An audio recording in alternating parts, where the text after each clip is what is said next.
আমরা জানি যে পৃথিবীলোকে বসবাসকারী প্রত্যেক মানুষ হলো মরণশীল, অর্থাৎ তাকে একদিন না একদিন মারা যেতে হবে। কিন্তু আপনি কি জানেন মৃত্যুর 24 ঘন্টা পরে আত্মা বাড়িতে কেন ফিরে আসে এবং সে কত দিন পর্যন্ত থাকে? এই সব প্রশ্নের উত্তর গরুড় পুরাণে বিস্তারিতভাবে উল্লেখ করা আছে।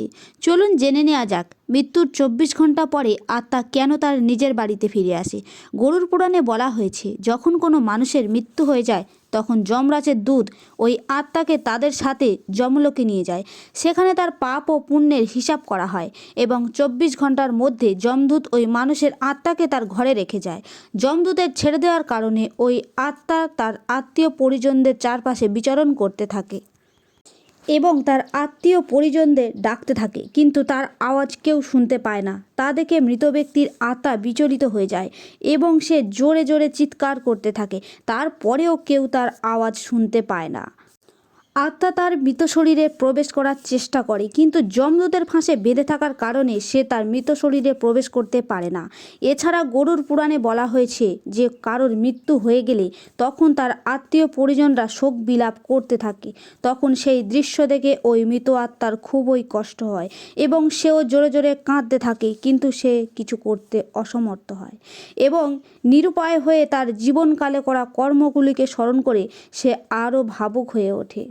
গরুড় পুরাণ অনুযায়ী যখন যমদূত মৃত আত্মাকে তার পরিজনদের মাঝে ছেড়ে চলে যায়, তখন ওই মৃত আত্মার কোনো শক্তি থাকে না যাতে করে সে যমলোকে আবার ফিরে যেতে পারে। গরুড় পুরাণ অনুসারে যে কোনো মানুষের মৃত্যুর পর 10 দিন পর্যন্ত যে পিণ্ড দান করা হয় তাতে মৃত আত্মার বিভিন্ন অঙ্গের রচনা হয়।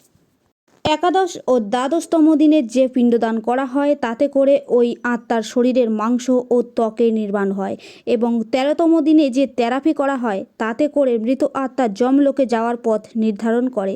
অর্থাৎ মৃত্যুর পর 13 দিন পর্যন্ত মৃত আত্মার নামে যে পিণ্ডদান করা হয় তার সাহায্যে মৃত আত্মা মৃত্যুলোক থেকে যমলোকে যাওয়ার বল পায়।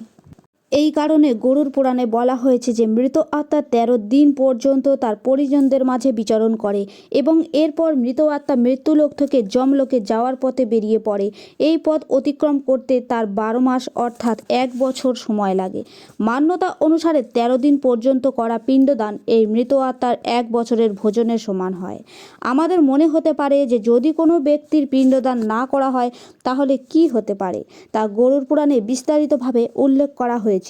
যদি কোনো ব্যক্তির পিণ্ডদান না করা হয় তাহলে 13 দিন পর যমরাজ তাকে বলপূর্বক টেনে নিয়ে যায় যমলোকে।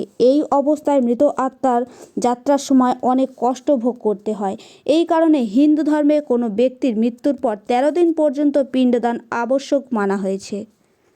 এছাড়াও গরুড় পুরাণে বলা হয়েছে 13তম দিনে মৃতের নিকট পরিজনদের দ্বারা ভোজন করা আয়োজন আচার অনুষ্ঠান যদি ঋণ নিয়ে করা হয় তাহলে এতে মৃত আত্মা শান্তি পায় না এবং সে মনে মনে ভাবতে থাকে যে এই কষ্ট তাদের আমার জন্য ভোগ করতে হচ্ছে।